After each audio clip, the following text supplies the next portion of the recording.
Opening Hours with MyFin. എല്ലാ പ്രേക്ഷകർക്കും opening അവേഴ്സിലേക്ക് സ്വാഗതം. Good morning sir. Happy morning Thomas. ഇന്ന് നമ്മൾ മാർക്കറ്റ് നോക്കുകയാണെങ്കിൽ ഓൾമോസ്റ്റ് ഒരു 0.93% ഇടിവിലാണ് ഇപ്പോൾ മാർക്കറ്റ് സ്റ്റാർട്ട് ചെയ്തിരിക്കുന്നത്. ഒബ്വിയസ്ലി പ്രധാനമന്ത്രി നരേന്ദ്രമോദിയുടെ പ്രസംഗം, അത് കഴിഞ്ഞുണ്ടായിട്ടുള്ള കുറേ അപ്ഡേറ്റ്സ്, ന്യൂസിൽ റിലേറ്റഡ് ആയിട്ട് അപ്ഡേറ്റ്സ്, ഇപ്പോൾ മിഡിൽ ഈസ്റ്റിൽ കണ്ടിന്യൂ ചെയ്യുന്നൊരു കൈൻഡ് ഓഫ് ലൈക്ക് ഫ്രോസൺ ആയിട്ടുള്ള അല്ലെങ്കിൽ ഒരു kind of like uneasy calm തുടരുന്ന ഒരു ടൈപ്പിലുള്ള ഒരു തരത്തിലുള്ള വളരെ ഫ്രജൈൽ ആയിട്ടുള്ള സീസ് ഫയർ എന്ന് നമുക്ക് പറയാൻ പറ്റില്ല. Cease fire because obviously cease fire is not there anymore because Iran US ആക്രമിച്ചു, US ഇറാനെ ആക്രമിച്ചു, ഇറാൻ UAE ആക്രമിച്ചു. So I don't think there is a cease fire anymore. But then ഇന്നത്തെ മാർക്കറ്റിൽ വളരെ ഇമ്പോർട്ടൻ്റ് ആയിട്ടുള്ള ഏറ്റവും ഇമ്പോർട്ടൻറ്റ് ഫാക്ടർ പ്രധാനമന്ത്രി നരേന്ദ്രമോദിയുടെ പ്രസംഗം തന്നെയാണ്.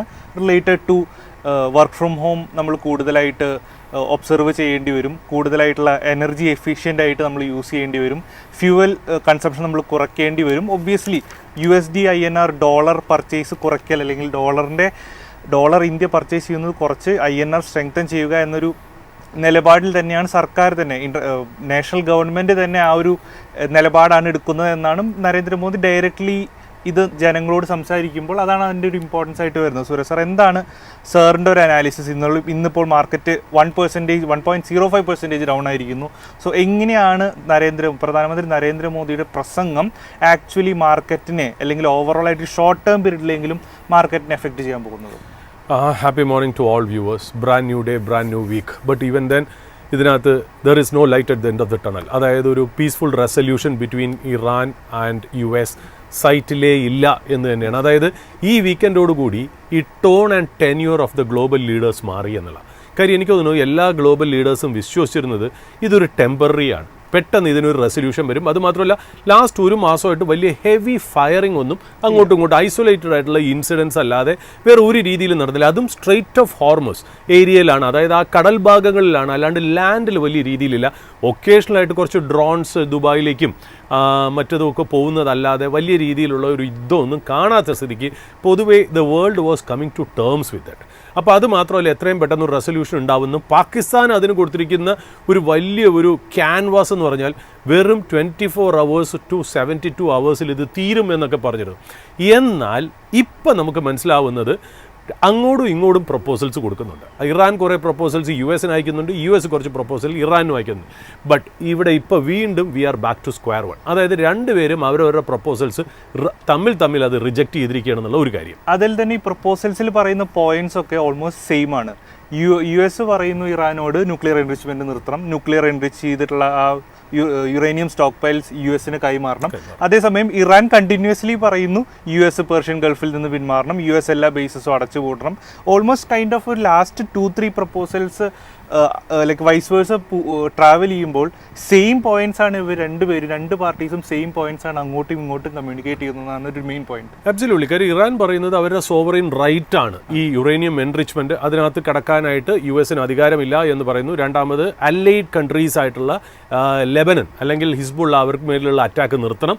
മൂന്നാമത് ഈ പറയുന്ന പോലെ ഈ പോർട്ടിലേക്ക് വച്ചിരിക്കുന്ന ഒരു ഇതുണ്ടല്ലോ, ആ ഒരു ബ്ലോക്കേഡ് ഒന്ന് നിർത്തണം എന്നൊക്കെയുള്ള. എന്നാൽ ഇപ്പുറത്ത് ശരിക്കും വീണ്ടും US പഴയ പോലെ തന്നെ പറയുന്നു ന്യൂക്ലിയർ പ്രോഗ്രാമായിട്ട് മുന്നോട്ട് പോകാൻ പാടില്ല, സ്ട്രെയിറ്റ് ഓഫ് ഹോർമസ് ഉടനെ തന്നെ തുറക്കണം, പിന്നെ എന്താ ഒരു ഇൻ്റർനാഷണൽ ഏജൻസിയെ കൊണ്ട് നിങ്ങളുടെ യുറേനിയം ഫെസിലിറ്റീസ് ഓഡിറ്റ് ചെയ്യാൻ സമ്മതിക്കണം. സോ എന്തിനാണ് യുദ്ധം തുടങ്ങിയത് അവിടെ തന്നെ നമ്മൾ തിരിച്ചെത്തി, ബാക്ക് ടു സ്ക്വയർ വൺ എന്ന രീതിയിൽ എത്തി എന്നുള്ള. ബട്ട് ഇതിൻ്റെ ഇമ്പാക്റ്റ് ഞാൻ പറഞ്ഞല്ലോ, പല രാജ്യങ്ങളും ഈ വീക്കോട് കൂടി അവരുടെ സംസാരങ്ങളിലെ ഹ്യൂവും സാച്ചുറേഷനും ടോണും ടെന്യൂറും ഒക്കെ മാറി എന്നുള്ള. അതിന് ഉത്തമ ഉദാഹരണം നമ്മുടെ ഇന്ത്യൻ പ്രധാനമന്ത്രിയുടെ സ്പീച്ച് തന്നെ ആയിരുന്നു എന്നുള്ള. ഇന്ത്യൻ പ്രധാനമന്ത്രിയുടെ സ്പീച്ച് എന്ന് വെച്ചാൽ എന്തുകൊണ്ട് India, because we are the one of the largest consumer of imported crude, ഒന്നാമത്തെ കാര്യം. രണ്ടാമത് നമ്മുടെ നല്ല ഒരു ക്വാണ്ടം ഓഫ് ഓയിൽ ഇമ്പോർട്ട് നമ്മൾ സ്ട്രെയിറ്റ് ഓഫ് ഹോർമസ് വഴി ഡിപ്പെൻഡ് ചെയ്യും. അപ്പം നമ്മളെ പോലെയുള്ള രാജ്യങ്ങൾ, ഓഫ് കോഴ്സ് അതിനകത്ത് if you ask me South Korea, Japan, ചൈനയൊക്കെ ഉണ്ടെങ്കിൽ പോലും നമുക്കാണിത് വലിയ രീതിയിൽ അഫക്റ്റ് ചെയ്യുന്നത് എന്നുള്ളതാണ് ഇമ്പോർട്ടൻ്റ് കാര്യം. എന്തുകൊണ്ടാണ് നമുക്ക് ഇത്ര അഫക്റ്റ് ചെയ്യുന്നത്? അതാണ് പ്രൈം മിനിസ്റ്റർ സ്പീച്ചിൻ്റെ ഇമ്പോർട്ടൻ്റ്. നമ്മളിപ്പോൾ പറഞ്ഞു ഓയിൽ ഇമ്പോർട്ടിംഗ് കൺട്രീസ് അല്ലെങ്കിൽ ഓയിൽ കൺസ്യൂമർ കൺട്രീസ് ആയിട്ട് ഇന്ത്യ മാത്രമല്ല. We have China, we have south Korea, we have Japan and we have India. But even then ഇന്ത്യയുടെ സിറ്റുവേഷനാണ് ഏറ്റവും ഗ്രേവ് ആയിട്ടുള്ളത് എന്ന് നമ്മൾ പറയാൻ കാര്യം എന്താ? കാരണം നമ്മുടെ ഇമ്പോർട്ട് ഡിപ്പെൻഡൻ്റ് ഓയിലാണെന്ന് മാത്രമല്ല നമ്മുടെ എക്സ്പോർട്ട് നല്ല രീതിയിൽ വീക്കുമാണ്. അതേസമയം അവിടെയാണ് ചൈനയും ജപ്പാനും സൗത്ത് കൊറിയയും പിടിച്ചു നിൽക്കുന്നത് എന്നുള്ള. അപ്പോൾ ഇന്ത്യയെ സംബന്ധിച്ച് ഇന്ത്യൻ പ്രധാനമന്ത്രി അങ്ങനെ ഒരു സ്പീച്ച് നടത്താൻ നേരത്ത് അതിന് വളരെ ഇമ്പോർട്ടൻ്റ് ആയിട്ടുള്ള ഒരു കാര്യമുണ്ട് എന്നുള്ളതാണ് നമ്മൾ മനസ്സിലാക്കേണ്ടത്. ഇപ്പോൾ നമ്മൾ നോക്കാം, ഈ വീക്കെൻഡോട് കൂടി ഈ അങ്ങോട്ടും ഇങ്ങോട്ടും പ്രപ്പോസൽസ് റിജക്റ്റ് ചെയ്തതോടുകൂടി ബ്രൻറ്റിൻ്റെ പ്രൈസ് $105 പെർ ബാരലായി. ക്ഷമിക്കണം, WTI US ക്രൂഡ് ഏതാണ്ട് $100 ക്രോസ് ചെയ്തിരിക്കുന്നു പെർ ബാരൽ എന്നുള്ളതാണ്. ഇത് കൂടാതെ തന്നെ ഗോൾഡ് പ്രൈസ് ഏതാണ്ട് $4,700 പെർ ട്രോയ് ഔൺസ് എന്നുള്ള രീതിയിലേക്ക് താന്നിരിക്കുന്നു, അത് കട്ട് ചെയ്ത് താഴേക്ക് പോയിരിക്കുന്നു. അതായത് അതിനകത്ത് പൊതുവെ ഒരു ചെറുതായിട്ടൊരു മാർക്കറ്റ് ഒരു ഫിയർ സിറ്റുവേഷനിലേക്ക് ഗ്ലോബൽ സെറ്റപ്പ് മാറുന്നുണ്ടോ എന്നുള്ളതാണ് നമുക്ക് മനസ്സിലാവേണ്ട ഒരു കാര്യം. നമ്മുടെ പ്രേക്ഷകരോട് പലപ്പോഴായിട്ട് ലാസ്റ്റ് ഒരു മാസമായിട്ട് മാർക്കറ്റ് കയറുമ്പോഴും നമ്മളൊന്ന് കോഷൻ ചെയ്തിരുന്നു. അതായത് മാർക്കറ്റ് കയറുന്നു നല്ല കാര്യം, നമ്മുടെയൊക്കെ പോർട്ട്ഫോളിയോ പ്ലസ് ആവുന്നു നല്ല കാര്യം, ബട്ട് സിറ്റുവേഷൻസ് കുറച്ചുകൂടി കംഫർട്ടബിൾ ആയിട്ടുണ്ടോ, സിറ്റുവേഷൻ കംഫർട്ടബിൾ ആയിട്ടില്ല എന്ന് നമ്മൾ പലപ്പോഴായിട്ട് പറഞ്ഞു. പല പ്രേക്ഷകരെ നമ്മുടെ പറയുന്നത് നമ്മൾ നെഗറ്റീവ് ആണെന്നല്ല, നമ്മൾ കാര്യങ്ങൾ വ്യക്തമായിട്ട് എപ്പോഴും നമ്മളിത് പോസിറ്റീവ് പറഞ്ഞ് നാട്ടുകാരെ മിസ്ലീഡ് ചെയ്യേണ്ട കാര്യമില്ലല്ലോ. നമ്മൾ വ്യൂവേഴ്സിനെ കംപ്ലീറ്റ് നമ്മൾ പറയുന്നത് we are also invested in. Market കയറും തോറും നമ്മളെല്ലാവരും സന്തോഷിക്കണം, ബട്ട് എത്രത്തോളമാണ് ഇതിൻ്റെ റിസ്ക് എന്ന് നമ്മൾ ക്വാണ്ടിഫൈ ചെയ്ത് മനസ്സിലാക്കി വെക്കണം എന്നുള്ളതുകൊണ്ടാണ് നമ്മൾ പലപ്പോഴായിട്ട് നമ്മൾ പറഞ്ഞിരിക്കുന്നത്. കാര്യം മാർക്കറ്റ് ഈ ഒരു ഇമ്പാക്റ്റിനെ ഷ്രഗ് ഓഫ് ചെയ്ത് മാർക്കറ്റ് ഇത് കണ്ടില്ലെന്ന് നടിച്ചാണ് മുന്നോട്ട് പോയത്. ഒന്നാമത്തെ കാര്യം എന്താ, ഗവൺമെൻറ്റും അങ്ങനത്തെ സ്റ്റാൻഡ് എടുത്തു. ഗവൺമെൻറ് എന്തുകൊണ്ട് സ്റ്റാൻഡ് എടുത്തു? ഗവൺമെൻറ് സ്റ്റാൻഡ് എടുക്കാൻ കാര്യം എന്താ, 5 സംസ്ഥാന ഇലക്ഷൻ നടക്കുകയായിരുന്നു. ആ സമയത്ത് പെട്രോൾ പ്രൈസോ ഡീസൽ പ്രൈസോ ഹൈക്ക് ചെയ്യാൻ പറ്റാത്ത സ്ഥിതിയായതുകൊണ്ട് ഗവൺമെൻറ് ഇത് വളരെ അവരുടെ ഒരു പബ്ലിക് റിലേഷൻ ഡിപ്പാർട്ട്മെൻറ്റ് വളരെ ഈസി ആയിട്ട് എടുത്തു. സംസാരങ്ങളിൽ ഇതൊന്നുമില്ല. മാർക്കറ്റ് അതിനെ ഫോളോ ചെയ്ത് മാർക്കറ്റും ഈ പറയുന്നില്ല വളരെ കോംപ്ലേസൻറ്റോടുകൂടി ഓവർ കോൺഫിഡൻസോടുകൂടിയാണ് മാർക്കറ്റും റിയാക്ട് ചെയ്തിരുന്നത് എന്നുള്ള. ഇപ്പോൾ പ്രൈം മിനിസ്റ്ററിൻ്റെ സ്പീച്ചിൽ പ്രൈം മിനിസ്റ്റർ എക്സ്പ്രസ് ചെയ്യണ ആ ഒരു തീം എന്താണെന്നറിയോ, അതായത് സെൽഫ് ഡിസിപ്ലിൻഡ്. നമ്മൾ സെൽഫ് ഡിസിപ്ലിൻഡ് ആവണം, സെൽഫ് റെഗുലേറ്റ് ചെയ്യണം. കാര്യം ഇന്ത്യയുടെ സിറ്റുവേഷൻ തൊടാതെ അദ്ദേഹം പറയുന്നു ചെറിയ രീതിയിൽ നമ്മൾ ടെൻസ്ഡ് ആണ് എന്നുള്ള രീതിയിലാണ് പറയുന്നത് എന്നുള്ള. അതായത് വെസ്റ്റ് ഏഷ്യ കോൺഫ്ലിക്റ്റ് ആണ്, അത് കാരണം ഈ ക്രൂഡ് സപ്ലൈ ചോക്ഡ് ആണ്, അത് കാരണം ക്രൂഡിൻ്റെ പ്രൈസ് ഇൻക്രീസ് ചെയ്യുകയാണ് എന്നുള്ള. അദ്ദേഹം എന്താ പറയുന്നത്, അത് കാരണം നമ്മളോട് പറഞ്ഞിരിക്കുന്നത് എന്താ, നമ്മൾ ഇനി അധികം ട്രാവൽ കുറയ്ക്കണം, വർക്ക് ഫ്രം ഹോം ചെയ്യണം. എന്തിനാണ്? നമ്മുടെ ഫ്യൂവൽ യൂസേജ് കുറയ്ക്കുക എന്നുള്ളതാണ് ഒന്നാമത്തെ കാര്യം. രണ്ടാമത്തെ കാര്യം എന്താ, നമ്മുടെ ഗോൾഡ് ഇമ്പോർട്ട് അല്ലെങ്കിൽ ഗോൾഡ് പർച്ചേസ് കുറയ്ക്കണം. നമ്മൾ ഗോൾഡ് പർച്ചേസ് കുറയ്ക്കുക എന്ന് പറഞ്ഞാൽ എന്താ, നമ്മൾ ഇന്ത്യ നല്ല രീതിയിൽ ഗോൾഡ് ഇമ്പോർട്ട് ചെയ്യുന്നുണ്ട് എന്നുള്ള കാരണത്താലാണ് അവിടെ പറഞ്ഞിരിക്കുന്നത് എന്നുള്ള. മൂന്നാമത് എന്താ പറഞ്ഞിരിക്കുന്നത്, നിങ്ങൾ ഫോറിൻ ട്രാവൽ അധികം ചെയ്യരുത്. എന്തുകൊണ്ടാണ് ഫോറിൻ ട്രാവൽ പോകാൻ നേരത്ത് നമ്മൾ കറൻസി എക്സ്ചേഞ്ച് ചെയ്ത് റുപ്പി കൊടുത്ത് ഡോളർ പോലത്തുള്ള കറൻസി മേടിച്ചിട്ടാണ് നമ്മൾ പോകുന്നത്. അപ്പോൾ ഡോളറിൻ്റെ ഡിമാൻഡ് കുറയ്ക്കാൻ വേണ്ടിയിട്ടാണ് അങ്ങനെ പറയുന്നത് എന്നുള്ള. അപ്പോൾ ശരിക്കും പറഞ്ഞാൽ എന്താണ് ഗവൺമെൻറ് ഫിയർ ചെയ്യുന്നത്? ഗവൺമെൻറ് ഫിയർ ചെയ്യുന്നത് കറണ്ട് അക്കൗണ്ട് ഡെഫിസിറ്റ് അഥവാ CAD എന്ന് പറയുന്ന പാരാമീറ്ററാണ് ഗവൺമെൻറ്റിൻ്റെ ഭയങ്കരമായിട്ട് വിഷമിപ്പിക്കുന്നത് എന്നുള്ളത്. എന്താണ് CAD എന്നുള്ള പ്രേക്ഷകർ അറിവിലേക്ക് വേണ്ടി വീക്കെൻഡും എനിക്ക് ഒരുപാട് മെസ്സേജ് വന്നു. ഈ CAD എന്ന് പറയുന്നത് ഒന്ന് എക്സ്പ്ലെയിൻ ചെയ്ത് കൊടുക്കാമോ? CAD എന്ന് പറയുന്നത് simply put import minus export. എന്തുകൊണ്ട് import minus export, export minus import എന്ന് പറയുന്നില്ല? എന്തുകൊണ്ട് വെച്ചാൽ CADിൻ്റെ അർത്ഥം തന്നെ ഡെഫിസിറ്റ് എന്നാണ്. അതിൻ്റെ അർത്ഥം എന്താ, നമ്മൾ ഇമ്പോർട്ട് ചെയ്യുന്നതാണ് എക്സ്പോർട്ട് ചെയ്യുന്നതിനെക്കാട്ടിലും കൂടുതൽ. ഇമ്പോർട്ട് ചെയ്യണ 10ഉം എക്സ്പോർട്ട് ചെയ്യണത് 5ഉം ആണെങ്കിൽ CAD 5 എന്നുള്ള രീതിയിൽ സിമ്പിളായിട്ട് പറയുന്നത്. അതായത് നമ്മൾ എക്സ്പോർട്ട് ചെയ്യുന്ന എല്ലാ ഗുഡ്സ് ആൻഡ് സർവീസസും അത് ഇമ്പോർട്ട് ചെയ്യണതും എല്ലാം കൂടെ വയ്ക്കുന്ന ഒരു കണക്കാണ് കറണ്ട് അക്കൗണ്ട് ഡെഫിസിറ്റ്. ഇതാണ് നമ്മളെ പേടിപ്പിക്കുന്നത് എന്നുള്ള കാര്യം. ഇന്ത്യയെ സംബന്ധിച്ച് CAD ആ വേർഡിൽ തന്നെ പറയുന്നുണ്ട്, it is deficit, that means we import more than we are exporting എന്നുള്ള. അപ്പം നമ്മൾ എന്താണ് ഏറ്റവും കൂടുതൽ ഇമ്പോർട്ട് ചെയ്യണത്? നമ്മുടെ ഏറ്റവും വലിയ കമ്പോണൻറ്റ് ക്രൂഡാണ് നമ്മൾ ഏറ്റവും കൂടുതൽ ഇമ്പോർട്ട് ചെയ്യണത് എന്നുള്ള. ഏതാണ്ട് $130 to $140 ബില്യൺ ക്രൂഡ് ഇമ്പോർട്ടാണ് നമ്മൾ ഒരു കൊല്ലം ചെയ്യണത്. 130 to 140 ബില്യൺ. രണ്ടാമത് ഗോൾഡ് എത്രയാണ് നമ്മൾ ഇമ്പോർട്ട് ചെയ്യണത്? 50 to 70 ബില്യൺ. അതായത് ക്രൂഡ് ഇമ്പോർട്ട് ചെയ്യണതിൻ്റെ പകുതിയോളം തന്നെ നമ്മൾ ഗോൾഡും ഇമ്പോർട്ട് ചെയ്യേണ്ടതെന്നുള്ള. അപ്പോൾ രണ്ടാമത്തെ വലിയ ഇമ്പോർട്ട് ഐറ്റം നമുക്ക് ഗോൾഡ് ആണ് എന്നുള്ള. മൂന്നാമത്തെ ഏതാ? ഇലക്ട്രോണിക് ഗുഡ്സ് ആണ്. ഇലക്ട്രോണിക് ഗുഡ്സ് എന്ന് പറഞ്ഞാൽ ഏതാണ്ട് $75 ബില്യൺസ് അതിനാണ് നമ്മൾ ഇമ്പോർട്ട് ചെയ്യണം. അപ്പോൾ നമ്മുടെ ടോപ്പ് 3 എന്ന് പറയുന്നത് വളരെ ഹൈ ആണെന്നുള്ള. ബട്ട് അടുത്ത കാലത്ത് ഇലക്ട്രോണിക് ഗുഡ്സിൻ്റെ കാര്യത്തിൽ കുറച്ചൊരു ശമനം കിട്ടിയിരിക്കുന്നത് എന്താ, നമ്മൾ കുറച്ച് ലോക്കൽ മാനുഫാക്ചറിങ് ചെയ്യുന്നുണ്ട്. ബട്ട് അതും വലിയ വാല്യൂ അഡീഷനൊന്നും നടക്കുന്നില്ല. നമ്മളിവിടെ അസംബ്ലിങ് മാത്രമേ ചെയ്യുന്നുള്ളൂ. പ്രോഡക്ട്സും കമ്പോണൻസും ഇപ്പോഴും പുറത്തുനിന്നാണ് വരുന്നത് എന്നുള്ള. അപ്പം നമ്മുടെ 3 സാധനങ്ങൾ എന്താ? ഓയിൽ, ഗോൾഡ്, മൂന്നാമത് ഈ പറയുന്ന പോലെ ഇലക്ട്രോണിക് ആക്സസറീസ്, ഇലക്ട്രോണിക് ഗുഡ്സ് എന്നുള്ള. പിന്നെയും ഒരുപാട് സാധനങ്ങളുണ്ട് തോമസ്. മെഷീനറി ഏതാണ്ട് $50 ബില്യൺ മെഷീനറി ഇമ്പോർട്ട് ചെയ്യുന്നത്. നമുക്ക് തോന്നുന്നു പിന്നെ കെമിക്കൽസ് കൂടാതെ coal, coke, vegetable oil, precious stones, defence, aerospace components, അങ്ങനെ ഒരുപാട് കാര്യങ്ങൾ നമ്മൾ ഇമ്പോർട്ട് ചെയ്യുന്നുണ്ട്. ഇതെല്ലാം നമ്മൾ പുറത്തുനിന്നാണ് നമ്മുടെ റിക്വയർമെൻറ്റ് എടുക്കുന്നത്. But even then top oil ഒന്നും ചെയ്യാൻ പറ്റില്ല അല്ലേ? ഓയിൽ എന്ന് പറയുന്നത് ഈ പറയുന്ന പോലെ നമുക്കൊന്നും ചെയ്യാൻ പറ്റില്ല. നമ്മുടെ ബേസിക് റോ മെറ്റീരിയലാണ് ഒരു നേഷൻ എന്ന രീതിയിലും നമ്മുടെ കമ്പനികൾ എന്ന രീതിയിലും. എന്നാൽ ഗോൾഡ് കൊണ്ട് വലിയ ഗുണമൊന്നും നാട്ടുകാർക്ക് ഇവിടെ ഉണ്ടാവുന്നില്ല എന്നുള്ളതാണ്. മൂന്നാമത്തെ ഇലക്ട്രോണിക് ആക്സസറീസിന് ഇപ്പോൾ രക്ഷയില്ല. നമ്മളെ സംബന്ധിച്ച് അത് വളരെ ഇമ്പോർട്ടൻറ്റ് ഫാക്ടറായി മാറി എന്നുള്ളത് അങ്ങനെ നിൽക്കുന്നു എന്നുള്ളത്. ഇതിൻ്റെയൊക്കെ കൂടെ എന്താണ്, ഇതൊക്കെ നമ്മൾ ഇമ്പോർട്ട് ചെയ്യുമ്പോൾ എന്ത് ചെയ്യുന്നു, നമ്മൾ പേ ചെയ്യുന്നത് റുപ്പി കൺവേർട്ട് ചെയ്ത് ഡോളറിലാക്കിയിട്ട് ഡോളറിലാണ് നമ്മൾ പേയ്മെൻറ്റ് കൊടുക്കുന്നത്. അപ്പോൾ ഇന്ത്യയുടെ കയ്യിലുള്ള ഡോളറിൻ്റെ ആ ഒരു ക്വാണ്ടിറ്റി ഭയങ്കരമായിട്ട് കുറയും എന്നുള്ള. ഇതിൻ്റെ കൂടെ നമുക്ക് കൂനിൽമേൽ കുരു എന്ന് പറയും പോലെയാണ് FIIs ഇന്ത്യൻ മാർക്കറ്റ് സെല്ല് ചെയ്ത് പൈസ പുറത്തോട്ട് കൊണ്ടുവരും. അതും അവർ റുപ്പിയിൽ നിന്ന് ഡോളറായിട്ട് കൺവേർട്ട് ചെയ്ത് ഡോളർ പുറത്തോട്ട് കൊണ്ടുപോകുന്നു എന്നുള്ള. അപ്പോൾ ഡോളർ ഇവിടുന്ന് നല്ല രീതിയിൽ പുറത്തോട്ട് പോകുന്നു എന്നുള്ള ഇമ്പോർട്ടൻറ്റ്. ഇത് പണ്ട് സംഭവിച്ചിരുന്നു വെച്ചാൽ ഓയിൽ നമ്മൾ ഇമ്പോർട്ട് ചെയ്തിരുന്ന അന്നും ഇന്നും എന്നും. പക്ഷേ ഇപ്പോഴത്തെ പ്രത്യേകത എന്താ? ഓയിലിൻ്റെ വില കൂടി, ഡോളർ, അത് പേ ചെയ്യുന്ന ഡോളറിൻ്റെയും വില കൂടി. ഗോൾഡ് പണ്ടും നമ്മൾ ഇമ്പോർട്ട് ചെയ്യണം, പക്ഷേ ഇപ്പോഴത്തെ പ്രത്യേകത എന്താ? ഗോൾഡ് ഭയങ്കരമായിട്ട് വില കൂടി. പിന്നെ നമ്മൾ ഈ പറയുന്ന ഇലക്ട്രോണിക് കമ്പോണൻസ് ഇമ്പോർട്ട് ചെയ്യാന്ന് പറഞ്ഞാൽ നമ്മുടെ മെമ്മറി ചിപ്പിൻ്റെയൊക്കെ പ്രൈസ് എത്രയായി എന്ന് വിചാരിച്ചിട്ടാണ്. അപ്പോൾ ഇത്രയും കാര്യങ്ങളുടെ വില ഭയങ്കരമായിട്ട് കൂടിയപ്പോൾ നോർമൽ കണ്ടീഷനിൽ തന്നെ ഇത് ഭയങ്കരമായിട്ട് നമുക്ക് കൂടുതൽ ഡോളർ ആവശ്യം വന്നു എന്നുള്ള. എന്നാൽ ഇത് കുഷൻ ചെയ്യാനായിട്ട് ഇന്ത്യ എങ്ങനെയാണ് ശ്രമിക്കേണ്ടത്? സാധാരണ നമ്മളെന്താ, ഫോറിൻ ക്യാപിറ്റൽ കൂടുതൽ ഇന്ത്യയിലേക്ക് വരണം. അതായത് കൂടുതൽ ഡോളർ ഇൻവെസ്റ്റ്മെൻറ്റ്സ്, അത് FDI ആയിക്കോട്ടെ, FII ആയിക്കോട്ടെ, FPI ആയിക്കോട്ടെ, അങ്ങനെ കൂടുതൽ ഡോളർ ഇന്ത്യയിലേക്ക് വന്നു കഴിഞ്ഞ് നമ്മുടെ ഫോറക്സ് റിസർവ്സ് ഭയങ്കരമായിട്ട് കൂടിക്കഴിഞ്ഞാൽ നമുക്ക് കുറേ കംഫർട്ട് കിട്ടും. ഓക്കെ. രണ്ടാമത് റെമിറ്റൻസ്. നമ്മുടെ NRIs ഒക്കെ ഉള്ള പുറത്തുനിന്ന് നമ്മൾ ഡോളർ പൈസ ഇങ്ങോട്ടേക്ക് അയക്കുകയോ അല്ലെങ്കിൽ വേറെ ഏതെങ്കിലും മോഡിൽ ഇങ്ങോട്ടേക്ക് അയച്ചാൽ അത് നമുക്ക് കംഫർട്ട് തരും എന്നുള്ള രീതിയിലാണ് മനസ്സിലാവണം. ബട്ട് ഇപ്പോൾ ഇവിടെ പ്രശ്നം എന്ന് വെച്ചാൽ റെമിറ്റൻസ് മാത്രം വലിയ കുഴപ്പമില്ലാതെ പോകുന്നു. എന്തുകൊണ്ട് റെമിറ്റൻസ് വരുന്നു?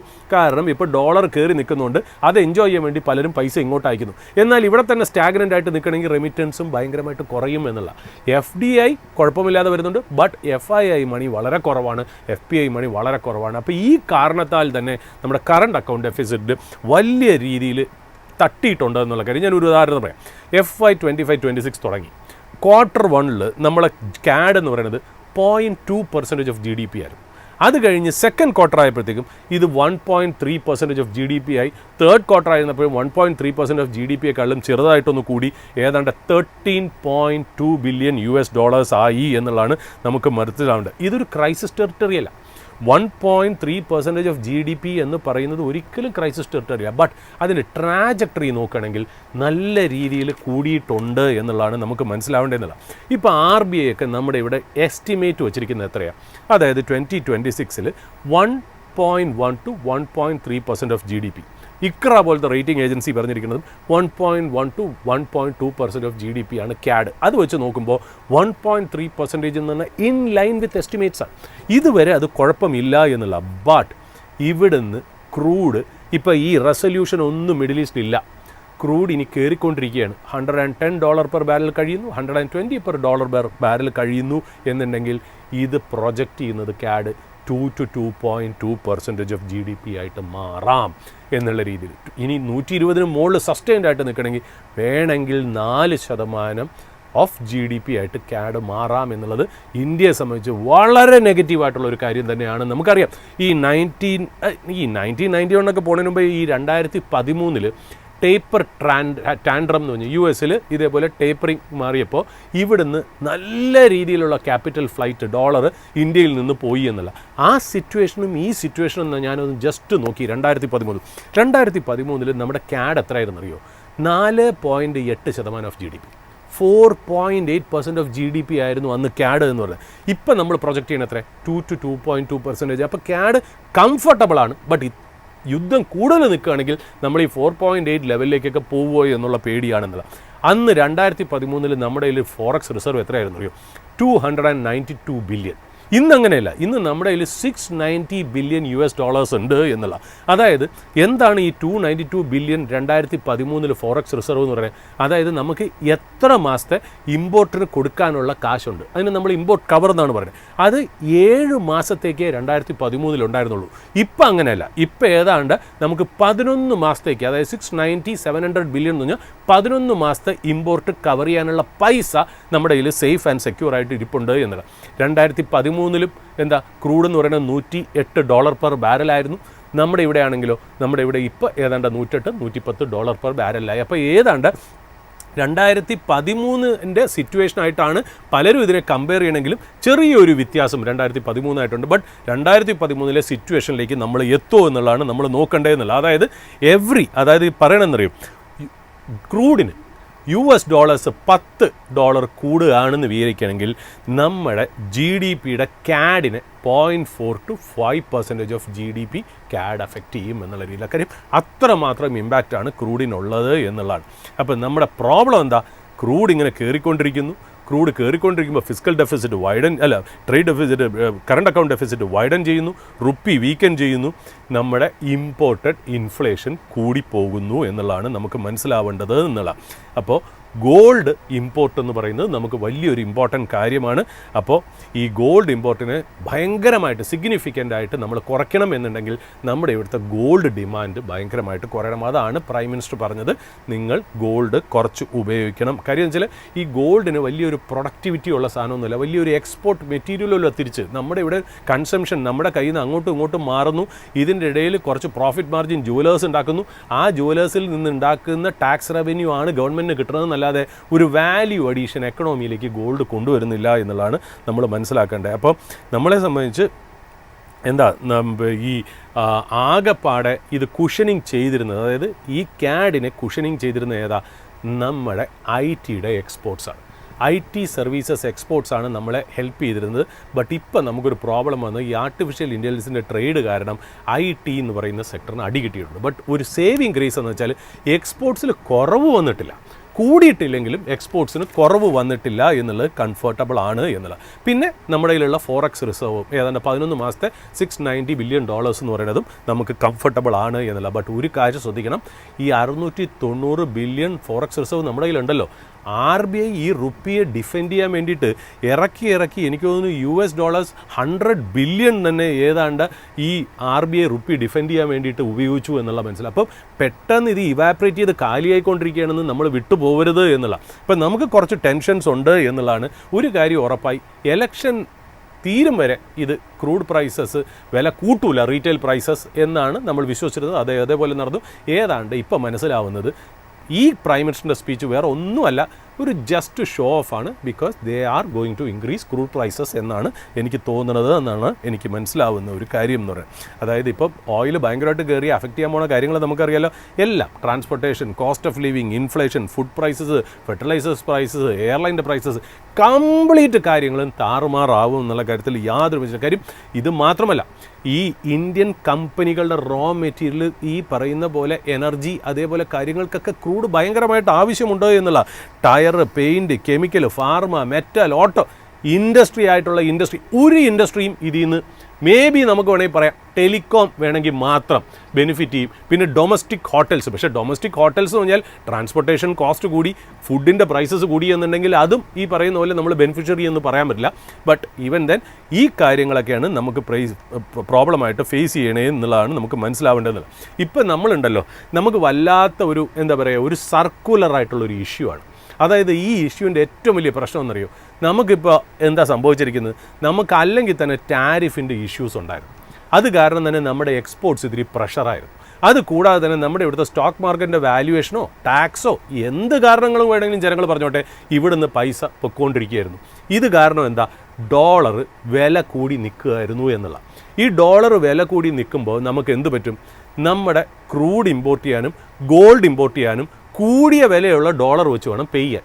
അപ്പോഴാണ് ഈ മിഡിൽ ഈസ്റ്റ് ക്രൈസിസ് വന്നത്. അപ്പോൾ എന്ത് ചെയ്തു, ക്രൂഡിൻ്റെ വിലയും കൂടി ഗോൾഡിൻ്റെ വിലയൊക്കെ ഈ ടാരിഫ് കാരണമൊക്കെ കൂടി. അപ്പോൾ കൂടി നിൽക്കുന്ന ഡോളർ ഉപയോഗിച്ച് കൂടി നിൽക്കുന്ന ഗോൾഡും കൂടി നിൽക്കുന്ന ഓയിലും കൂടെ നമുക്ക് മേടിച്ച് ഇങ്ങോട്ടേക്ക് കൊണ്ടുവരിക എന്ന് പറയുമ്പോഴത്തേക്കും എന്തായി നമ്മുടെ പ്രശ്നം? നമ്മുടെ പ്രശ്നം എന്ന് പറഞ്ഞാൽ കറണ്ട് അക്കൗണ്ട് ഡെഫിസിറ്റ് വൈഡൻ ചെയ്തു. കറണ്ട് അക്കൗണ്ട് ഡെഫിസിറ്റ് വൈഡൻ ചെയ്തു എന്ന് മാത്രമല്ല, റുപ്പി നല്ല രീതിയിൽ ഡോളറിന് അഗെയിൻസ്റ്റ് ഡിപ്രിഷിയേറ്റ് ചെയ്തു. അതുമാത്രമല്ല, ഇമ്പോർട്ടഡ് ഇൻഫ്ലേഷൻ സിസ്റ്റത്തിലേക്ക് വന്നു. ഇത് കൂടാതെ FIIസും FPIസും ഇന്ത്യൻ മാർക്കറ്റ് സെല്ല് ചെയ്ത് ഈ പറയുന്ന പോലെ നേരെ പൈസ പുറത്തോട്ട് കൊണ്ടുപോയി. ടാരിഫ് കാരണം നമ്മുടെ ഗുഡ്സ് എക്സ്പോർട്സ് ചെറുതായിട്ടൊന്ന് വീക്കനായി. പിന്നെ നമ്മുടെ ഈ പറയുന്ന പോലെ സർവീസസ് എക്സ്പോർട്സിൻ്റെ കാര്യത്തിൽ ഈ IT-ക്ക് AI-യുടെ ഇമ്പാക്റ്റ് കാരണം ഈ കൂട്ടാനും പറ്റുന്നില്ല എന്നുള്ളതാണ്. അപ്പോൾ എല്ലാം കൂടെ കൊണ്ട് ഇങ്ങനെ പ്രശ്നം വന്നപ്പം CAD എന്ന് പറയുന്നത് നമുക്കൊരു പ്രോബ്ലമാറ്റിക് ഇഷ്യൂ ആയിട്ട് മാറി. ഇനി CAD കൂടിയാൽ എന്താ സംഭവിക്കാൻ പോകുന്നത്? CAD കൂടിക്കഴിഞ്ഞാൽ വീണ്ടും ഡോളർ അപ്രീഷിയേറ്റ് ചെയ്യും, റുപ്പി താഴെ പോകും. അപ്പം വീണ്ടും ഈ പറയുന്ന പോലെ നമുക്ക് ഈ വക ചെയ്തുകൊണ്ടിരിക്കുന്ന കാര്യങ്ങൾക്കൊക്കെ വീണ്ടും വില കൂടും, FIIs വീണ്ടും സെല്ല് ചെയ്ത് പൈസ കൊണ്ടുപോകും എന്നുള്ള കാര്യം. CAD കയറുമ്പോൾ വേറൊരു പ്രശ്നമുണ്ട്. ഈ CAD കയറുമ്പോൾ നമ്മുടെ ഇവിടെ ബോണ്ട് ഈൽഡ് റൈസ് ചെയ്യും. ബോണ്ട് ഈൽഡ് റൈസ് ചെയ്ത് കഴിഞ്ഞാൽ അതിൻ്റെ അർത്ഥം എന്താ? നമ്മളെ സംബന്ധിച്ച് പല കമ്പനികളും എടുത്തിരിക്കുന്ന കോസ്റ്റ് ഓഫ് ഫണ്ട്സ്, കടം അല്ലെങ്കിൽ ബാങ്ക് ലോൺ എന്ന് പറയുന്നത് ഭയങ്കര രീതിയിൽ കോസ്റ്റ്ലി ആവും. അത് ഇന്ത്യ ഇൻകോർപ്പറേറ്റിൻ്റെ പ്രോഫിറ്റിനെ ബാധിക്കും. അല്ലെങ്കിൽ തന്നെ ക്രൂഡ് കാരണമുള്ള റോ മെറ്റീരിയലിൻ്റെ പ്രൈസ് എങ്ങനെ മാനേജ് ചെയ്യണമെന്ന് ആലോചിച്ചുകൊണ്ടിരിക്കുമ്പോൾ കോസ്റ്റ് ഓഫ് ഫണ്ട്സ് ഇൻക്രീസ് ചെയ്യണം. വേറൊരു കാര്യമുണ്ട്, നമ്മൾ ഒരു കാര്യം മാത്രം നമ്മൾ മനസ്സിൽ വെക്കരുത്. RBI റേറ്റ് ഇൻക്രീസ് ചെയ്താൽ മാത്രമേ കോസ്റ്റ് ഓഫ് ഫണ്ട് ഇൻക്രീസ് ചെയ്യുന്നില്ല. ബോണ്ട് പ്രൈസസ് ഇൻക്രീസ് ചെയ്താലും അത് ഭയങ്കരമായിട്ട് കോസ്റ്റ് ഓഫ് ഫണ്ട്സിനെ ഇൻക്രീസ് ചെയ്യുന്നില്ല. അപ്പോൾ എങ്ങനെ വന്നാലും ഒരു സർക്കുലർ ആയിട്ടുള്ളൊരു പ്രോബ്ലത്തിനകത്താണ് ഇന്ത്യൻ എക്കണോമി നിൽക്കുന്നത് എന്നുള്ളതാണ് നമുക്ക് ഭയങ്കര പ്രോബ്ലമായിട്ട് വരുന്നത് എന്നുള്ളതാണ്. അപ്പോൾ വേറൊരു കാര്യമുണ്ട്, അത് കാരണം എന്ത് പറ്റും? ഈ ബോണ്ട് ഈൽഡ് കയറി കോസ്റ്റ് ഓഫ് ഫണ്ട്സ്, അതായത് കടം എടുത്തിരിക്കുന്ന പൈസയുടെ കോസ്റ്റ് കൂടുകയാണ് എന്നുണ്ടെങ്കിൽ ഇനി അങ്ങോട്ട് കോർപ്പറേറ്റ്സ് കൂടുതൽ ലോൺ എടുക്കില്ല. അപ്പോൾ ബാങ്കുകളുടെ ഫണ്ടിങ് പ്രോബ്ലം, ഇങ്ങനത്തെ ഒരുപാട് ഇഷ്യൂസ് ഇതിനെ ചുറ്റിപ്പറ്റിയുണ്ട്. അപ്പോൾ നമ്മളെ സംബന്ധിച്ച് ഈ സർക്കുലറായിട്ടുള്ളൊരു പ്രോബ്ലം നമ്മളെ ഭയങ്കരമായിട്ട് പ്രഷർ ചെയ്തുകൊണ്ടിരിക്കുകയാണ്. അതായത് നമ്മുടെ എക്സ്പോർട്സിനും ഇപ്പോൾ ഇത്തിരി ഡിമ്മാണ്, എന്നാൽ ഇമ്പോർട്ടിൻ്റെ വിലയും ഭയങ്കരമായിട്ട് കൂടി എന്നുള്ളതാണ് CAD എന്ന് നമുക്ക് സിമ്പിളായിട്ട് നമുക്ക് പ്രേക്ഷകരെ പറഞ്ഞറിയിക്കാനുള്ളത് എന്നുള്ളതാണ് നമുക്ക് മനസ്സിലാവുന്നത് എന്നുള്ള. അപ്പോൾ നമുക്കൊരു കാര്യം അറിയാലോ, ഈ കാര്യമൊക്കെ പറയുമ്പോൾ തോമസ്, എനിക്ക് 1991 ഇതേപോലെ നമ്മൾ 91 സമയത്ത് നമുക്ക് ഇതേപോലെ ഒരു ഇഷ്യൂ ഉണ്ടായിരുന്നു. അതായത് ഇന്ത്യയുടെ ഫോറിൻ എക്സ്ചേഞ്ച് റിസർവ് ഭയങ്കരമായിട്ട് കൊളാപ്സ് ചെയ്തു എന്നുള്ള. എനിക്കൊക്കെ ഈ പറയുന്ന പോലെ ഒരു പേടി. എന്തുകൊണ്ടാണ് നമ്മുടെ പ്രേക്ഷകർ നിങ്ങൾ എന്തിനാണ് ഇങ്ങനെ പേടിക്കുന്നതെന്നൊക്കെ ചോദിക്കുമ്പോൾ നമുക്ക് പഴയ എക്സ്പീരിയൻസ്, നമ്മൾ പഴയ ആൾക്കാരാണല്ലോ, നമുക്ക് തെറ്റുപറ്റി പോകാം. പ്രായം എത്തും തോറും നമുക്ക് നമ്മുടേതായ എന്താ പറയുക കുറച്ചുകൂടി ഡിഫൻസീവായിട്ട് നമുക്ക് ചിന്തിക്കാൻ പറ്റുള്ളൂ എന്നുള്ള. 1991 അന്ന് ഞാൻ മാർക്കറ്റിൽ ഭയങ്കരമായിട്ട് ഇൻവെസ്റ്റഡ് ഒന്നും അല്ലെങ്കിലും ഞാൻ അന്ന് എഞ്ചിനീയറിംഗിന് പഠിക്കുന്ന കാലഘട്ടമായിരുന്നു. അന്ന് 1991 ഫോറക്സ് കൊളാപ്സ് എന്നുണ്ടെങ്കിൽ എൻ്റെ മനസ്സിൽ ഇന്നും, അതായത് അന്ന് ഗൾഫ് വാർ, അന്ന് കുവൈറ്റ് വാർ അതൊക്കെ നടന്നുകൊണ്ടിരിക്കുന്ന സമയത്ത് ഭയങ്കരമായിട്ട് ഓയിൽ പ്രൈസസ് കയറിയപ്പോൾ നമുക്ക് ഭയങ്കര ഒരു പ്രശ്നം ഉണ്ടായി എന്നുള്ളതാണ്. അത് മാത്രം എന്താണെന്നറിയോ, അന്ന് ഇന്ത്യയുടെ സ്ഥിതി എന്താണെന്നറിയോ, ഇന്ന് നമ്മൾ പറഞ്ഞല്ലോ ഇമ്പോർട്ട് ചെയ്യുന്നതിന് പേ ചെയ്യാൻ വേണ്ടിയിട്ട് നമുക്ക് 11 മാസത്തെ കവറുണ്ട്. ഓക്കെ, അന്ന് ഗൾഫ് വാറിൻ്റെ സമയത്ത് നമുക്ക് ഒരാഴ്ചയുടെയോ 10 ദിവസത്തിൻ്റെയോ 2 ആഴ്ചത്തെ പൈസ മാത്രമേ നമ്മുടെ കയ്യിൽ ഉണ്ടായിരുന്നു എന്നുള്ള ഗൾഫ് വാറിൻ്റെ സമയത്ത്. എന്നിട്ട് നമ്മൾ എന്ത് ചെയ്തു? നമ്മുടെ കയ്യിലിരിക്കുന്ന പൈസ, അതായത് ഗോൾഡ്, നമ്മൾ ഇവിടുന്ന് എയർലിഫ്റ്റ് ചെയ്ത് നേരെ ഇംഗ്ലണ്ടിൽ കൊണ്ടുപോയി ബാങ്ക് ഓഫ് ഇംഗ്ലണ്ടിൽ ഏതാണ്ട് 47 ടൺസ് അവിടെ പണയം വെച്ചു. അതുകൂടാതെ 20 ടണ്ണ് നമ്മൾ UBSലും പണയം വെച്ചു. അതായത് 67 ടൺ നമ്മുടെ നാട്ടിൽ നിന്ന് ഇന്ത്യയിൽ നിന്ന് എയർലിഫ്റ്റ് ചെയ്ത് കൊണ്ടുപോയി ഇംഗ്ലണ്ടിൽ കൊണ്ടുപോയി പണയം വെച്ചു എന്നുള്ളതാണ് ഇമ്പോർട്ടൻ്റ് ആയിട്ടുള്ള കാര്യം. അന്ന് നമ്മുടെ ഫിസിക്കൽ ഡെഫിസിറ്റ് എത്രയായിരുന്നു അറിയോ? GDPയുടെ 8% വരെ ആയി 1991. 1991-92 കാലഘട്ടത്തിൽ നമ്മൾ ഈ ക്രൈസിസ് ടൈഡ് ഓവർ ചെയ്യാൻ വേണ്ടിയിട്ട് നമ്മൾ IMFൻ്റെ അടുത്തു നിന്നും വേൾഡ് ബാങ്കിൻ്റെ അടുത്തു നിന്നും ലോണിന് വേണ്ടി കരഞ്ഞു. ഏതാണ്ട് $2.2 ബില്യൺ. ഇന്നത് നോക്കുമ്പോൾ വലിയൊരു എമൗണ്ട് അല്ല തോമസ്. അന്ന് $2.2 ബില്യൺ നമ്മൾ അവരുടെ അടുത്ത് നമ്മുടെ സിറ്റുവേഷൻസ് ഒന്ന് രക്ഷിക്കണേ എന്ന് പറഞ്ഞ് കടം ചോദിച്ചപ്പോൾ അവരെന്താ പറഞ്ഞതെന്നറിയോ? ഞങ്ങൾ തരാം. IMFും പറഞ്ഞു, വേൾഡ് ബാങ്ക് പറഞ്ഞു ഞങ്ങൾ തരാം. നിങ്ങൾ എന്ത് ചെയ്യണം? നിങ്ങൾ നിങ്ങളുടെ എക്കണോമി ഓപ്പൺ ചെയ്യണം. അവർ കുറേ സെറ്റ് ഓഫ് കണ്ടീഷൻസ് വെച്ചു. നിങ്ങൾ ലിബറലൈസ് ചെയ്യണം, ഫോറിൻ ഡയറക്റ്റ് ഇൻവെസ്റ്റ്മെൻറ്റ് കൊണ്ടുവരണം. നമ്മളിവിടെ വാഴ്ത്തപ്പെട്ട് നമ്മൾ പാടുമല്ലോ, അതേ ഈ പറഞ്ഞ പോലെ എന്താണ്, നമ്മൾ എക്കണോമി ഓപ്പൺ അപ്പ് ചെയ്തു, ഓപ്പൺ അപ്പ് ചെയ്തു എന്നുള്ള സത്യം തന്നെയാണ്. പക്ഷേ അത് ഓപ്പൺ അപ്പ് ചെയ്യാതെ വേൾഡ് ബാങ്കും IMFും കാശ് തരൂലായിരുന്നു. ഇന്ത്യൻ ഗവൺമെൻറ്റുകൾ അന്നാണെങ്കിലും ഇന്നാണെങ്കിലും മതിലിനോട് ചേർത്ത് വെച്ച് മാത്രമേ ഈ പറയുന്ന പോലെ കാര്യങ്ങൾ ചെയ്യുള്ളൂ എന്നുള്ള. ഇപ്പോഴത്തെ ഗവൺമെൻറ്റും അതെ. ഇത്രയും നേരം ആ ഇലക്ഷൻ കാരണം ക്രൂഡിൻ്റെ കാര്യത്തിൽ ഒന്നും തന്നെ മിണ്ടിയിരുന്നില്ല എന്നുള്ള. എന്നാൽ ഇലക്ഷൻ നേരത്തെ ആക്കുക അല്ലെങ്കിൽ ഇലക്ഷൻ പിന്നെ പോസ്റ്റ്പോൺ ചെയ്യുക അതൊന്നും ചെയ്തില്ല. കോൺസ്റ്റിറ്റ്യൂഷനലി അതൊക്കെ ചെയ്യാം, പാർലമെൻറ്റിൽ കൊണ്ടുവന്ന്. കാര്യം ഒരു അസംബ്ലിയുടെ കാലാവധി തീരുന്നത് കോൺസ്റ്റിറ്റ്യൂഷൻ ക്രൈസിസ് ഉണ്ടാണെങ്കിൽ അതിന് പരിഹാരങ്ങൾ കണ്ടുപിടിക്കാൻ ഓൾ പാർട്ടി മീറ്റിംഗ് ഈ ഗവൺമെൻറ് നടത്താം. അതൊന്നും നടത്താതെ ഇത്രയും നാൾ പുഷ് ചെയ്ത് ഇപ്പോഴത്തെ പ്രശ്നം 1991 എല്ലാവരും വാഴ്ത്തിപ്പാടുന്നത് എന്താ, നമ്മൾ എക്കണോമിക് ലിബറലൈസേഷൻ കൊണ്ടുവരാനുള്ള കാര്യം IMF നമ്മുടെ കഴുത്തിന് കുത്തിപ്പിടിച്ചിട്ട് നമ്മുടെ അടുത്ത് പറഞ്ഞു $2.2 ബില്യൺ നിങ്ങൾക്ക് കടം വേണമെന്നുണ്ടെങ്കിൽ നിങ്ങൾ എക്കണോമി ഓപ്പൺ ചെയ്യണം. നമ്മുടെ വീട്ടിൽ ആർക്കെങ്കിലും പൈസയ്ക്ക് സാമ്പത്തികപരമായിട്ടുള്ള പ്രശ്നം ഉണ്ടെങ്കിൽ ആരെങ്കിലും കടം കൊടുക്കാൻ നേരത്തെ എന്താ പറയുന്നത്, നിന്റെ പഴയ പോലത്തെ ധൂർത്തും ധാരാളിത്തം ഒന്നും പാടില്ല, നീ ഇങ്ങനത്തെയൊക്കെ കാര്യങ്ങൾ ചെയ്യുകയാണെങ്കിൽ ഞാൻ ഫണ്ട് ചെയ്യാം, കാര്യം റീപേയ്മെൻറ്റിനുള്ള കപ്പാസിറ്റി നിനക്കുണ്ടോ നോക്കണ്ടേ എന്നുള്ള രീതിയിലാണ് IMFും വേൾഡ് ബാങ്കും നമ്മുടെ അടുത്ത് പറഞ്ഞതെന്നുള്ള. ഇപ്പോൾ 1991 മൂവ്മെൻ്റ് ആയാലും ഇന്നത്തെ മൂവ്മെൻ്റ് ആയാലും എനിക്ക് പേടിയെന്ന് വെച്ചാൽ നമ്മുടെ ഇവിടെ ഏത് പാർട്ടിയും ഏത് രാഷ്ട്രീയ പാർട്ടി വന്നാലും രാഷ്ട്രീയക്കാരുടെ സ്വഭാവം എന്ന് പറയുന്നത് ഇന്നും മാറിയിട്ടില്ല എന്നുള്ളതാണ് നമ്മളെ സംബന്ധിച്ച് ഒരു കൺസേൺ ആയിട്ടുള്ള കാര്യം. ഞാനൊരു പാർട്ടി ന്യൂട്രലായിട്ട് പറയാണ്, പക്ഷേ നമ്മൾ ഏത് ഗവൺമെൻറ് ഭരിച്ചാൽ 1991 ഗവൺമെൻറ് ആയാലും ശരി, 2010-13 ഗവൺമെൻറ് ആണെങ്കിൽ ശരി, 2024-26 ഗവൺമെൻറ് ആണെങ്കിൽ ശരി, നമ്മൾ എന്തും ഗവൺമെൻറ്റിനെ സപ്പോർട്ട് ചെയ്യണമെന്നറിയൂ. നമ്മളൊരു സിസ്റ്റത്തിൽ ഇക്വിറ്റി മാർക്കറ്റിൽ നിന്ന് നമ്മൾ പ്രോഫിറ്റ് ഉണ്ടാക്കി ഗെയിൻ ഉണ്ടാക്കി മുന്നോട്ട് പോകണമെങ്കിൽ സിസ്റ്റത്തിനെ നമ്മൾ വിശ്വസിച്ചേ പറ്റൂ എന്നുള്ള രീതിയിലാണ്. But back of the mind ഒരു സിറ്റിസൺ എന്ന രീതിയിൽ നമ്മൾ, എനിക്ക് വ്യക്തിപരമായിട്ട് നോക്കുകയാണെങ്കിൽ I was not at all happy with the way in which the government has handle all the successive governments handled the Indian economy. 1990-89 കാലഘട്ടത്തിൽ ഇന്ത്യയും ചൈനയും ഒരേ GDP ആയിരുന്നു തോമസ്, ഒരേ GDP ആയിരുന്നു. ഇന്ന് നമ്മൾ 4 ട്രില്യൺ എക്കണോമിയുടെ അവിടെ കിടന്ന് കളിക്കുമ്പോൾ ഏതാണ്ട് 18 ട്രില്യൺ തൊട്ട് 20 ട്രില്യണായി ചൈനീസ് എക്കണോമി എന്ന് പറയുന്നത്. അപ്പോൾ ചൈന എങ്ങനെ ഗ്രോ ചെയ്തു? നമ്മളിവിടെ ലിബറലൈസേഷനൊക്കെ കൊണ്ടുവന്നു എന്ന് പറയും. എന്താണ് സെമി കണ്ടക്ടറിൻ്റെ സാധനത്തിലായാലും ഷിപ്പ് ബിൽഡിങ്ങിൻ്റെ കാര്യത്തിലായാലും സക്സസീവായിട്ട് വന്ന എല്ലാ ഗവൺമെൻറ്റ്സും വേണ്ട രീതിയിൽ ചെയ്തില്ല. എല്ലാം ഒരു ഇലക്ഷൻ മാനേജ്മെൻറ്റും ദൂർത്തും തന്നെ ആയിരുന്നു എന്നുള്ള. ഞാൻ അൺഫോർച്ചുനേറ്റ്ലി ഞാനിത് പറയുന്നത് ഞാൻ ഒരു പാർട്ടിയോട് എതിർപ്പ് വേണ്ടി പറയാം, രാഷ്ട്രീയം എന്ന് പറയുന്ന കാര്യത്തിനോട് ഞാൻ പറയാം, എങ്കിലും ഞാൻ ഉൾക്കൊണ്ടിട്ടാണ് പറയുന്നത്. ഗവൺമെൻറ്റിനെ എന്നും നമ്മൾ വിശ്വസിച്ചാണ് മുന്നോട്ട് പോകണമെന്നുള്ള. അപ്പോൾ ഈ പ്രൈസ് റൈസ് എന്ന് പറയുന്നത് ക്രൂഡിൻ്റെ പ്രൈസ് അല്ലെങ്കിൽ ഓയിലിൻ്റെ റീറ്റെയിൽ പ്രൈസ് ഇനി എന്ന് വേണമെങ്കിലും കൂടാം. ഇനി പെട്രോളിന് 25 രൂപ വെച്ച് കൂട്ടുമോ, ഡീസലിന് 30 രൂപ വെച്ച് കൂട്ടുമോ എന്നുള്ള ഒരു കാര്യവും നമുക്ക് അറിയില്ല എന്നുള്ള. അപ്പോൾ ഇങ്ങനത്തെ ഒരു സിറ്റുവേഷനിൽ കൂടി നമ്മൾ പോകുന്നു എന്നുള്ളതാണ് നമ്മൾ പ്രത്യേകിച്ച് നമ്മൾ മനസ്സിൽ വെക്കേണ്ട ഒരു കാര്യം. സോ ഇങ്ങനെ ഈ ഇഷ്യൂ കണ്ടിന്യൂ ചെയ്യുകയാണെങ്കിൽ brace for a petrol price hike at the earliest. കാര്യം petrol price hike diesel price ഹൈക്കും ചെയ്തേ പറ്റുള്ളൂ. ഒന്നാമത്തെ കാര്യം എന്താ, ഈ കാഡൊക്കെ ഒരു വശത്ത്, ഇത് കൂടാതെ ഈ അണ്ടർ റിക്കവറി എന്ന് പറയുന്ന ഒരു സംഭവം നമ്മളെ ഭയങ്കരമായിട്ട് അഫക്റ്റ് ചെയ്തുകൊണ്ടിരിക്കുകയാണ് തോമസ്. അതായത് നമുക്കറിയാലോ ഗ്ലോബൽ ക്രൂഡ് പ്രൈസസ് നമ്മൾ 100, 105, 110 ഡോളർ പെർ ബാരൽ എന്നൊക്കെ നമ്മൾ റിപ്പോർട്ട് ചെയ്യെങ്കിലും ശരിക്കും അതൊരു ഉപയോഗിക്കുന്നവൻ്റെ ഇമ്പാക്റ്റ് എന്ന് പറഞ്ഞാൽ 125 ഡോളർ പെർ ബാരലിന് മുകളിലാണ് എന്നുള്ള. അത്രയ്ക്ക് മാത്രമുള്ള ഇമ്പാക്റ്റ് നമ്മൾ കണ്ടില്ല എന്ന് വിചാരിക്കരുത് എന്നുള്ളതാണ് പറയണമെന്നറിയാം. അപ്പം നമുക്ക് ഒരു കാര്യം മനസ്സിലാക്കണം, ഈ ക്രൂഡ് ശരിക്കും പറഞ്ഞാൽ നമുക്ക് റീറ്റെയിലേഴ്സിന് തരുന്നത് ഓയിൽ മാർക്കറ്റിംഗ് കമ്പനീസാണ്, BPCL, HPCL, Indian oil corporation. എന്നാൽ അവർ ഇതുവരെ അതിൻ്റെ വില കൂട്ടിയിട്ടില്ല.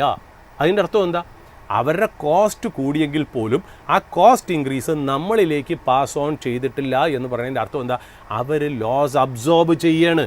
OMCs അതായത് PSU കമ്പനികളായ HPCL, BPCL, Indian oil corporation ഓയിലിൻ്റെ പ്രൈസ് റൈസ് അല്ലെങ്കിൽ ആ ഒരു ലോസ് അബ്സോർബ് ചെയ്യണമെന്ന് പറഞ്ഞാൽ അതിൻ്റെ അർത്ഥം എന്താ, ഇത് അവരുടെ പ്രശ്നമാണെന്ന് നമ്മൾ വിശ്വസിക്കരുത്. കാര്യം അവർ എന്ന് പറയുന്നത് നമ്മുടെ കമ്പനിയാണ് എന്നുള്ളതാണ് നമ്മൾ മനസ്സിലാക്കേണ്ട കാര്യം. PSU എന്ന് പറയുന്നത് സിറ്റിസൺസ് ഓഫ് ഇന്ത്യ, അതിനകത്ത് ഏറ്റവും വലിയ ഷെയർ ഹോൾഡർ എന്ന് പറഞ്ഞാൽ പ്രസിഡന്റ് ഓഫ് ഇന്ത്യ ആണെന്നുള്ളത്. അപ്പോൾ ഗവൺമെൻറ്റിൻ്റെ സ്ഥാപനത്തിനാണ് ഈ പ്രശ്നം സംഭവിക്കുന്നത് എന്നുള്ളതാണ് നമുക്ക് മനസ്സിലാവുന്നത്. നമുക്കിപ്പോൾ മനസ്സിലാവുന്നൊരു കാര്യം, അടുത്ത കാലത്ത് വീക്കെൻഡിൽ വന്ന റിപ്പോർട്ട് എന്താണെന്നറിയോ, അതായത് മാർച്ച് 2026 മാത്രം HPCL, BPCL, IOCL, Indian oil corporation മുതലായ കമ്പനിക്ക് അണ്ടർ റിക്കവറീസ് എന്ന് പറയുന്നത് 30,000 കോടി ഒരു മാസം. 30,000 കോടിയുടെ അണ്ടർ റിക്കവറീസ് എന്ന് പറയുമ്പോൾ ആലോചിച്ച് നോക്കൂ. അതായത് 1 ലിറ്റർ ഓഫ് പെട്രോളിന് ഏതാണ്ട് 20 രൂപയുടെ നഷ്ടം, 1 ലിറ്റർ ഓഫ് ഡീസലിന് ഏതാണ്ട് 30 തൊട്ട് 50, 60 രൂപ വരെ നഷ്ടം. ആർക്ക്? BPCL, HPCL, IOCL എന്നുള്ളതാണ്. ഗവൺമെൻറ് അടുത്ത കാലത്ത് എക്സൈസ് ഡ്യൂട്ടി ഒന്ന് കുറച്ചു. എത്ര? ലിറ്ററിന് 10 രൂപ വെച്ച് കുറച്ചു. അതും ശരിക്കും ഗവൺമെൻറ് ഹിറ്റ് എത്രയെന്നറിയോ, 14,000 കോടി പെർ മന്താണ് അതിൻ്റെയും ഹിറ്റ്. അതായത് ഈ ഓയിൽ പ്രൈസ് കയറിയത് കാരണം ഇന്ത്യൻ എക്കണോമിക്ക് സംഭവിക്കുന്ന hit under recoveries through OMCs എന്നാണ് ക്ലിയർ കട്ടായിട്ട് നമുക്ക് പറയാനുള്ളത് എന്നുള്ള. ഗവൺമെൻറ് ആ ലോസ് റിക്കവർ ചെയ്യാൻ വേണ്ടിയിട്ട് പല രീതിയിലുള്ള കിടഞ്ഞ് പരിശ്രമിക്കുന്നുണ്ട് എന്നുള്ള. ഒന്ന്, ഈ കമേഴ്സ്യൽ LPG സിലിണ്ടറിന് ഏതാണ്ട് nearly 1000 rupees 993 rupees per cylinder കൂട്ടി. രണ്ടാമത് aviation turbine fuel ATF international ഫ്ലൈറ്റ്സിന് ഏതാണ്ട് $76.55 പെർ കിലോ ലിറ്ററിന് ഇൻക്രീസ് ചെയ്തു. ബൾക്ക് ഡീസലിന് ലിറ്ററിന് 12 രൂപ വെച്ച് ഇൻക്രീസ് ചെയ്തു. 5 കിലോഗ്രാം ഫ്രീ ട്രേഡ് LPG സിലിണ്ടറിന് ഏതാണ്ട് 261 രൂപ ഇൻക്രീസ് ചെയ്തു. കൂടാതെ ഡൊമസ്റ്റിക് LPG 14.2 കിലോഗ്രാം സിലിണ്ടറിന് ₹60 ഇൻക്രീസ് ചെയ്തു എന്നുള്ളതാണ്. എന്താണ് അണ്ടർ റിക്കവറി? അണ്ടർ റിക്കവറി എന്ന് പറഞ്ഞാൽ വേറെ ഒന്നുമില്ല. നമ്മൾ സാധാരണ ഈ ഓയിൽ ട്രേഡ് അല്ലെങ്കിൽ ഓയിൽ മാർക്കറ്റിൽ യൂസ് ചെയ്യുന്ന വാക്കാണ് അണ്ടർ റിക്കവറി എന്ന് പറയുന്നത്. അതായത് നമുക്ക് ഒരു കാര്യം ഉണ്ടാക്കാൻ, അതായത് കോസ്റ്റ് ഓഫ് ഫ്യൂവൽ നമുക്ക് ഉണ്ടാക്കാനുള്ളത് എന്ന് പറയുന്നതും എത്ര രൂപയ്ക്കാണ് നമ്മളത് വിൽക്കുന്നതും എന്നും തമ്മിലുള്ള ഡിഫറൻസിനെയാണ് നമ്മൾ അണ്ടർ റിക്കവറി എന്ന് പറയുന്നത്. അതായത് നമ്മൾ ഉണ്ടാക്കുന്നതിനേക്കാളും കുറവ് വിലയ്ക്കാണ് നമ്മൾ വിൽക്കുന്നതെങ്കിൽ നമ്മൾ പറയുന്ന ആ ലോസിനെയാണ് അണ്ടർ റിക്കവറി എന്നുള്ള രീതിയിൽ സിംപ്ലി നമുക്ക് പറയാവുന്നത്. അതായത് എന്തുകൊണ്ടാണ് ഗവൺമെൻറ് പറയുന്ന കൺട്രോൾഡ് റേറ്റിലോ സബ്സിഡൈസ്ഡ് റേറ്റിലോ വിൽക്കുകയും എന്നാൽ cost of making this has gone higher, ആ വിലയ്ക്ക് വിൽക്കാൻ പറ്റണില്ല, ഗവൺമെൻറ് പറഞ്ഞ വിലയ്ക്ക് കൊടുക്കണമെന്നുണ്ടെങ്കിൽ ആ ഡിഫറൻസ്, ആ ലോസ് ആണ് നമുക്ക് ഈ വരുന്ന അണ്ടർ റിക്കവറി എന്ന് നമുക്ക് പറയണത്. എങ്ങനെയാണ് ഈ അണ്ടർ റിക്കവറി വർക്ക് ചെയ്യണമെന്നല്ലോ? നമ്മൾ സാധാരണ റിഫൈനറി ഗേറ്റ് പ്രൈസ് എന്ന് പറയും. റിഫൈനറി ഗേറ്റ് പ്രൈസ് എന്ന് പറഞ്ഞാൽ RGP, റിഫൈനറി ഗേറ്റ് പ്രൈസ്. അതായത് നമ്മുടെ ഈ OMCs, അതായത് BPCL, HPCL, ഈ ഓയിൽ ഇന്ത്യയൊക്കെ ഇന്ത്യൻ ഓയിൽ കോർപ്പറേഷനൊക്കെ ഈ ഇത് മേടിക്കുന്നു, റിഫൈൻഡ് ആയിട്ടുള്ള ക്രൂഡ് മേടിക്കുന്നു എന്നുള്ള. ആ ക്രൂഡ് ഓയിൽ മേടിക്കുന്നു, എന്നിട്ട് റിഫൈൻ ചെയ്യുന്നു. ആ ക്രൂഡ് ഓയിൽ മേടിച്ചിട്ട് റിഫൈൻ ചെയ്യുന്നു, എന്നിട്ട് അവരെ മറ്റുള്ള പ്രോഡക്റ്റ്സ് ആക്കി പുറത്ത് വിൽക്കുന്നു. ഇതാണ് നമ്മൾ പറയുന്നതെന്നല്ല. എന്താണ് സെല്ലിംഗ് പ്രൈസ്? സെല്ലിംഗ് പ്രൈസ് എന്ന് പറഞ്ഞാൽ നമ്മൾ പമ്പിൽ വിൽക്കുന്ന പ്രൈസ്. അതായത് ഗേറ്റ് പ്രൈസ് എന്ന് പറയുന്നത് എല്ലാ കോസ്റ്റും അബ്സോർബ് ചെയ്ത പ്രൈസ്. അത് കഴിഞ്ഞിട്ട് നമ്മൾ പമ്പിൽ വിൽക്കുന്ന പ്രൈസ്, ആ പമ്പിൽ നിന്ന് നമ്മളിൽ ടാക്സും ഡീലർ കമ്മീഷനും ഒക്കെ മാറ്റി വെച്ച് വിൽക്കുന്ന ഒരു പ്രൈസ്. ഇത് രണ്ടും തമ്മിലുള്ള ഗ്യാപ്പിനെയാണ് നമ്മൾ അണ്ടർ റിക്കവറി അഥവാ ലോസ് എന്ന് പറയുന്നത്. അതായത് സിംപ്ലി എന്താ പറയുക, നമ്മുടെ റിഫൈനറി ഗേറ്റ് പ്രൈസ് 80 രൂപ പെർ ലിറ്റർ ആണെന്ന് വിചാരിക്കുക. നമ്മൾ ഡിസ്ട്രിബ്യൂട്ടേഴ്സിന്, അതായത് നമ്മൾ പെട്രോൾ പമ്പുകൾക്കൊക്കെ വിൽക്കുന്നത് 70 രൂപ പെർ ലിറ്ററിനാണെങ്കിൽ അണ്ടർ റിക്കവറി എന്ന് പറഞ്ഞാൽ 10 രൂപ. ഇത്രയും സിമ്പിളാണ്. നമ്മൾ CAD എന്ന് പറയും പോലെ തന്നെ അണ്ടർ റിക്കവറി എന്ന് പറഞ്ഞാൽ 10 രൂപ എന്ന് പറയും. ഇത് ടെക്നിക്കലി നോട്ട് എ ലോസ്, ഇത് ടെക്നിക്കലി നമ്മൾ നോട്ട് എ ലോസ് ആണ്. ബട്ട് ഈവൻ ദെൻ ബാലൻസ് ഷീറ്റുകൾ, കമ്പനികളുടെ ബാലൻസ് ഷീറ്റുകളിൽ ലോസ് ആയിട്ട് ക്വാണ്ടിഫൈ ചെയ്യും താൽക്കാലികമായിട്ട് എന്നുള്ളതാണ്. അതായത് പക്ഷേ ഇതിനെ ലോസ് എന്ന് ഞാൻ പറയാത്തതെന്ന് വെച്ചാൽ ഇതിനെ എക്സാക്ട്ലി ആയിട്ട് നമ്മളൊരു നഷ്ടം എന്ന് എഴുതാൻ പറ്റില്ല. ഇതിനെ നമ്മൾ പറയേണ്ടത് മിസ്ഡ് റവന്യൂ, അല്ലെങ്കിൽ നമ്മൾ പറയണത് എന്താ പറയുക, ഓരോ ലിറ്റർ ഓഫ് ഓയിൽ വിൽക്കുന്നതിന് നമുക്ക് മിസ് ചെയ്യുന്ന ഒരു റവന്യൂ പോസ്റ്റ്പോൺ ചെയ്യുന്നതിനാണ് നമ്മൾ അണ്ടർ റിക്കവറി എന്ന് പറയുന്നത്. അല്ലാണ്ട് എക്സാക്ട്ലി ലോസ് എന്ന് പറയാൻ പറ്റില്ല. എന്തുകൊണ്ട് നമ്മൾ ലോസ് എന്ന് പറയുന്നില്ല? എന്താണോ ഈ അണ്ടർ റിക്കവറി അല്ലെങ്കിൽ എന്താണോ ലോസ്, അത് എന്ത് ചെയ്യും? അതിൻ്റെ ബർഡൻ ഷെയർ ചെയ്യും. ആരൊക്കെ? ആ ഗ്യാപ്പ് ഫില്ല് ചെയ്യണത് ആരാ? ഗവൺമെൻറ് സഹായിച്ച് ആ ഗ്യാപ്പ് ഫില്ല് ചെയ്യും എന്നുള്ള. എങ്ങനെയാണ് ഗവൺമെൻറ് ആ ലോസ് അല്ലെങ്കിൽ അണ്ടർ റിക്കവറിയെ നമ്മളെ എങ്ങനെയാണ് ഒരു സബ്സിഡി മെക്കാനിസത്തിൽ കൂടെ ആ ഗ്യാപ്പ് ഫില്ല് ചെയ്യണത്? ഒന്നെന്ന് പറയുന്നത് ബഡ്ജറ്റിൽ ശരിക്കും ഒരു ക്യാഷ് സബ്സിഡി ഇതിനു വേണ്ടി വയ്ക്കും. അതായത് OMC കമ്പനികൾക്ക് ഇത്രയും രൂപ നഷ്ടം വന്നു, അതുകൊണ്ട് ബഡ്ജറ്റിൽ ഞങ്ങൾ പ്രഖ്യാപിക്കുന്നു OMCക്ക് വേണ്ടിയിട്ട് അവരുടെ ഈ പറയുന്ന പോലെ ലോസ് അല്ലെങ്കിൽ അണ്ടർ റിക്കവറി നികത്താൻ വേണ്ടി ഇത്രയും പൈസ മാറ്റി വയ്ക്കുന്നു എന്നുള്ളത് ഒരു കാര്യം. രണ്ടാമത്, ഈ ഓയിൽ മാർക്കറ്റിംഗ് കമ്പനീസ് എവിടെ നിന്നാണ് ഈ ക്രൂഡ് മേടിക്കുന്നത്?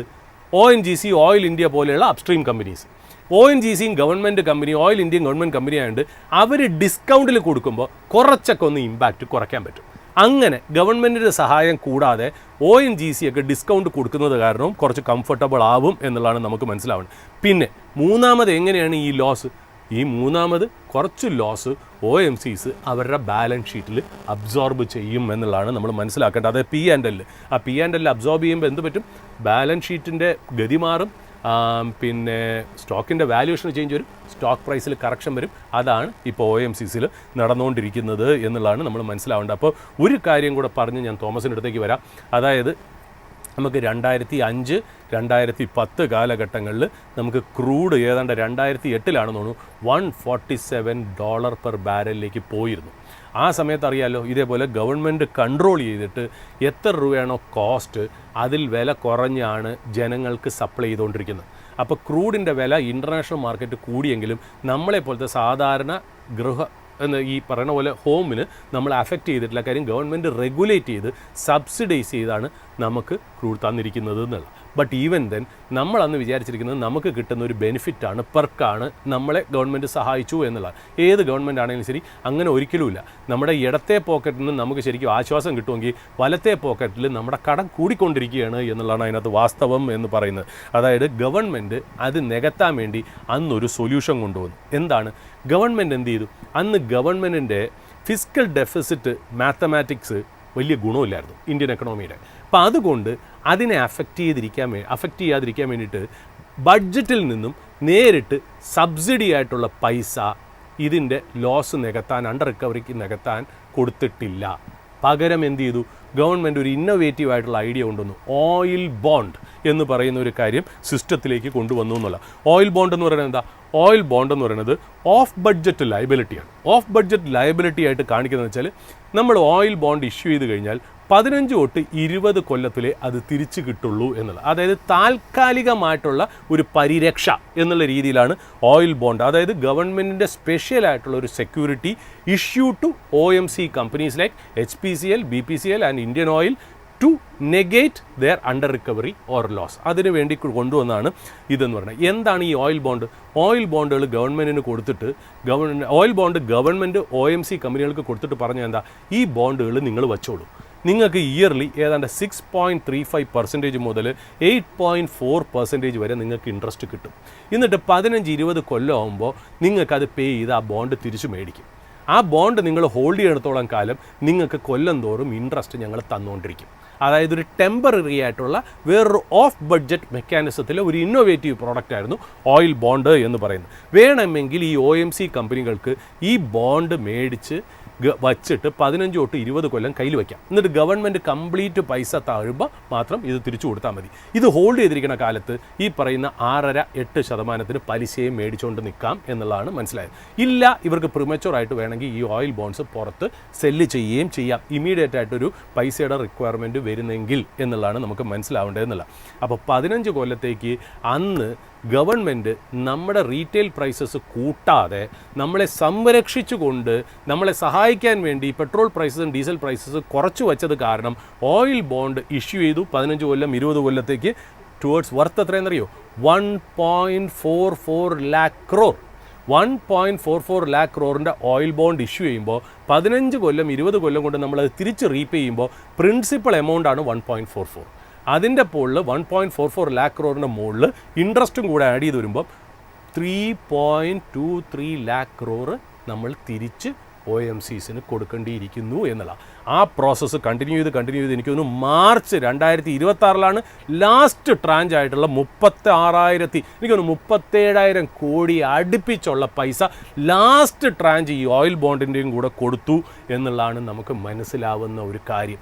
അപ്പോൾ ഓയിൽ ബോണ്ട് എന്ന് പറയുന്നത് താൽക്കാലികമായിട്ട് നമുക്ക് റീറ്റെയിൽ പ്രൈസസ് കയറാതിരിക്കാൻ വേണമെങ്കിൽ ഗവൺമെൻറ് വീണ്ടും കൊണ്ടുവരുന്നതായിരിക്കും ഈ പ്രശ്നം. പക്ഷേ അതിൻ്റെ എക്കണോമിക് ഇമ്പാക്റ്റ് 15 കൊല്ലത്തേക്ക് നിലനിൽക്കും എന്നുള്ളതാണ് മനസ്സിലാവും. അപ്പോൾ നമ്മുടെ ഇന്ത്യയുടെ എക്കണോമിക്സ് ഞാൻ ജസ്റ്റ് ഒന്ന് ബാലൻസ് ഓഫ് പേയ്മെൻറ്റ് എന്താണ് എന്നുള്ളതും അതിൽ പ്രൈം മിനിസ്റ്റർ പറഞ്ഞതിൻ്റെ പ്രത്യേകത എന്താണെന്നും 2 എന്ന് പറയുന്നത് ഇതിന് മുമ്പേ നമ്മൾ അനുഭവിച്ച 2013 ഇഷ്യൂ, 1991 ഇഷ്യൂ, അത് കാരണം പിന്നെ വന്ന ഓയിൽ ബോണ്ട്, ഇതെന്നെല്ലാം നമ്മുടെ പ്രേക്ഷകരെ അറിയിക്കണം എന്നുള്ള ആഗ്രഹം ഉണ്ടായിരുന്നു. നമ്മളെ സംബന്ധിച്ചിട്ടുണ്ടല്ലോ, ഞാൻ ഇപ്പോഴും പറയുന്ന ഒരു കാര്യം, നമ്മുടെ ഇവിടുത്തെ പൊളിറ്റിക്കൽ ക്ലാസ് എന്ന് പറയുന്നത് ഒരു സ്ട്രാറ്റജിക് പ്ലാനിങ്, ഏത് ഗവൺമെൻറ് ആയിക്കോളും ഒരു സ്ട്രാറ്റജിക് പ്ലാൻ. നമുക്കറിയാം നമ്മുടെ കയ്യിൽ ഓയിൽ റിസർവ്സ് വളരെ കുറവാണെന്നും ഗോൾഡ് എന്ന് പറയുന്നത് ഇങ്ങനെയാണെന്നുണ്ടെങ്കിലും സക്സസീവായിട്ടുള്ള പൊളിറ്റിക്കൽ പാർട്ടീസ്, അതായത് ഒരുമാതിരി ഇന്ത്യയിലെ എല്ലാ പൊളിറ്റിക്കൽ പാർട്ടീസും ഇന്ത്യയുടെ ഭരണത്തിൽ ഡയറക്റ്റ്ലി ഓർ ഇൻഡയറക്റ്റ്ലി പങ്ക് വഹിച്ചിട്ടുണ്ട് എന്നുള്ള.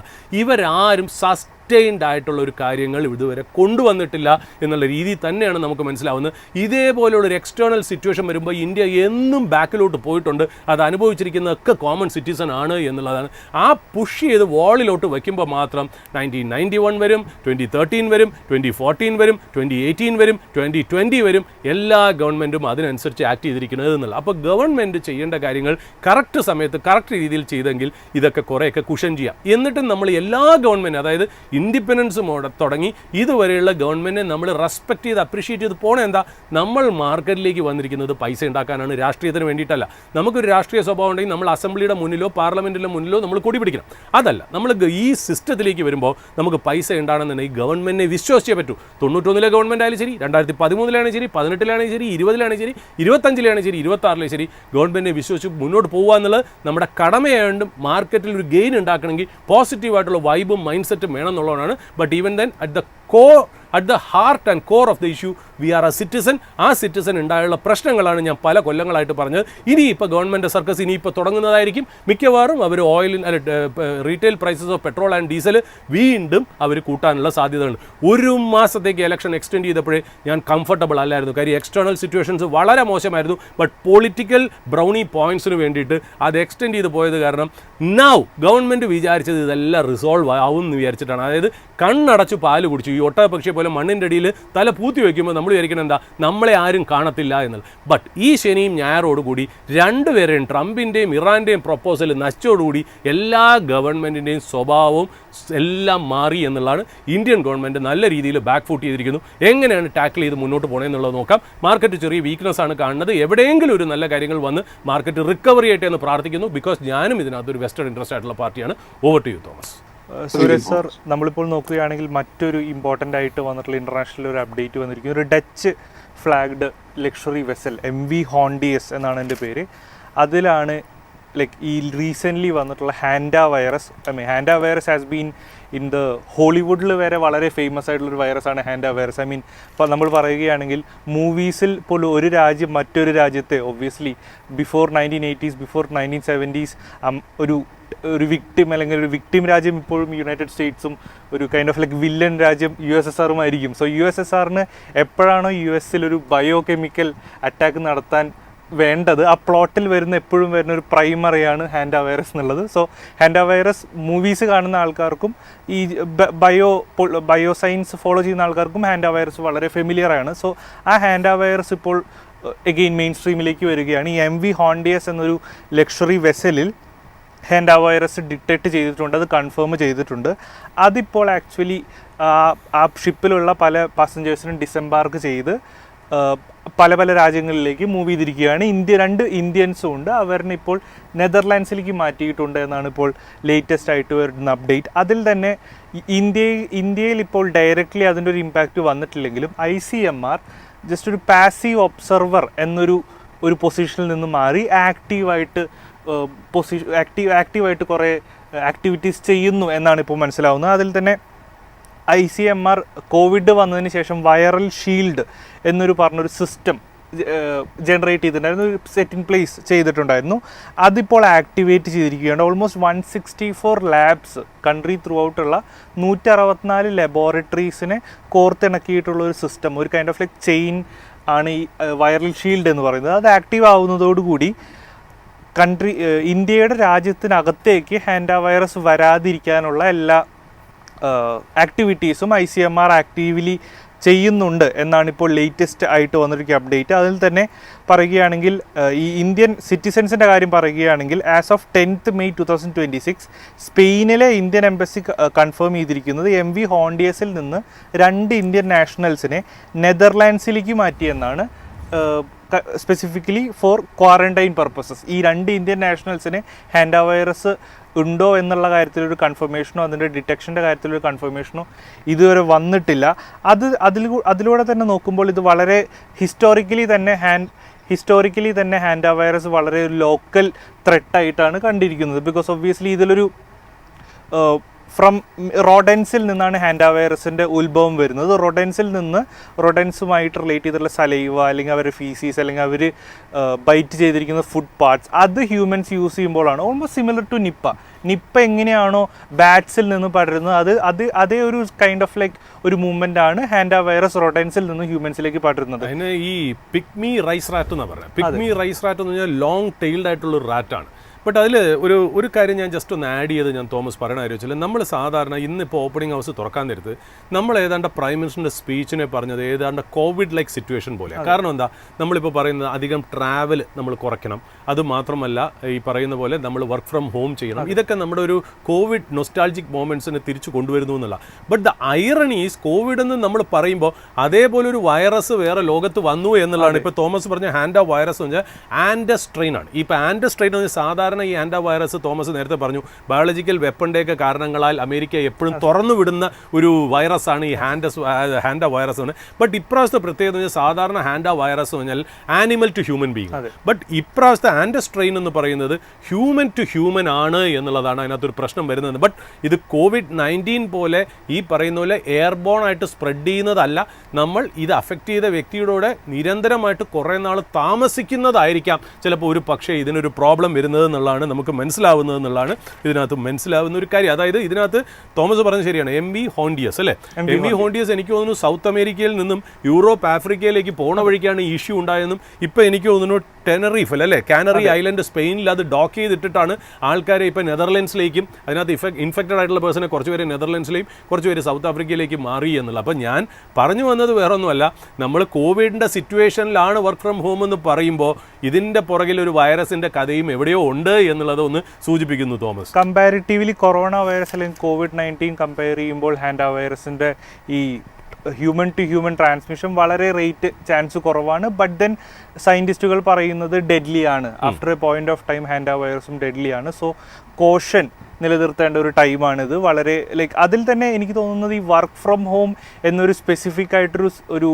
ഫാക്ടർ അല്ലെങ്കിൽ സ്പെസിഫിക് ആയിട്ടൊരു അനൗൺസ്മെൻറ്റ് പ്രധാനമന്ത്രി നരേന്ദ്രമോദി നടത്തുമ്പോൾ ഇതും ഒരു കൺസേൺ ആണ്. അല്ലെങ്കിൽ ഇന്ത്യ ഇത് ചെറുതായി കാണുന്നില്ല എന്നത് ഉറപ്പായി നമുക്ക് പറയാൻ പറ്റും. തീർച്ചയായിട്ടും. കാര്യം തോമസ് ഇതിനിപ്പോൾ നമുക്ക് ഗ്ലോബലി എക്സ്പെഷ്യലി US ആൻഡ് യൂറോപ്പിൽ യൂണിവേഴ്സലി അല്ലെങ്കിൽ ഗ്ലോബലി അക്സെപ്റ്റഡ് ആയിട്ടുള്ള വാക്സിൻ ഇതിനില്ല, അതായത് ലോകമെമ്പാടും. എന്നാൽ നമുക്ക് കിട്ടുന്ന ഒരു ന്യൂസ് അനുസരിച്ച് ചൈനയിലും സൗത്ത് കൊറിയയിലും ഏതാണ്ട് ഹാൻഡ വാക്സ് എന്ന് പറഞ്ഞിട്ട് ഒരു എന്താ പറയുക ഒരു ചെറിയ രീതിയിൽ ഹയറായിട്ട് ഇൻഫെക്ഷൻ വന്നവർക്ക് ഹാൻഡ വാക്സ് കൊടുക്കുന്നുണ്ടെന്ന് പറയുന്നെങ്കിലും ചൈനയിലും സൗത്ത് കൊറിയയിലും യൂസ് ചെയ്യുന്നത് ഗ്ലോബലി അക്സെപ്റ്റ് ചെയ്തിട്ടില്ല എന്നുള്ളതാണ് ഇതിൻ്റെ ഒരു ചലഞ്ച്. അപ്പോൾ ഈ തോമസ് പറയുന്നതിൻ്റെ പുറകിൽ ഒരു റാഷണലുണ്ട്. പ്രൈം മിനിസ്റ്റർ ഈ പറഞ്ഞ സ്പീച്ചിൻ്റെ പുറകിൽ ഈ പറയുന്ന കറണ്ട് അക്കൗണ്ട് ഡെഫിസിറ്റും ഓയിൽ പ്രൈസസും മാത്രമായിരിക്കുമോ എന്നുള്ളൊരു ചോദ്യം നിലനിൽക്കുന്നു. ഈ വൈറസിൻ്റെ എന്തെങ്കിലും ഒരു കാര്യത്തിൻ്റെ ഇതുണ്ടോ എന്ന് എനിക്ക് അറിയില്ല എന്നുള്ള.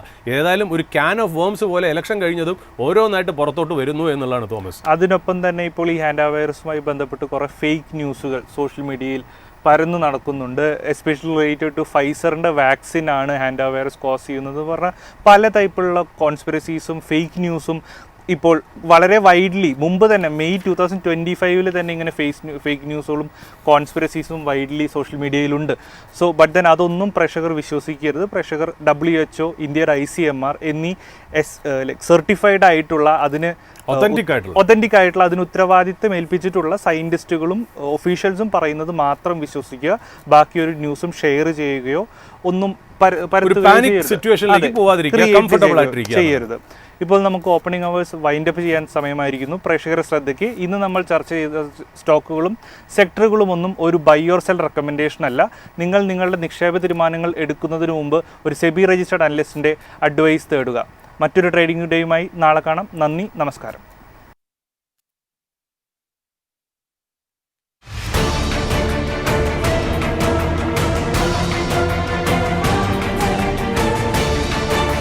Opening hours with MyFin.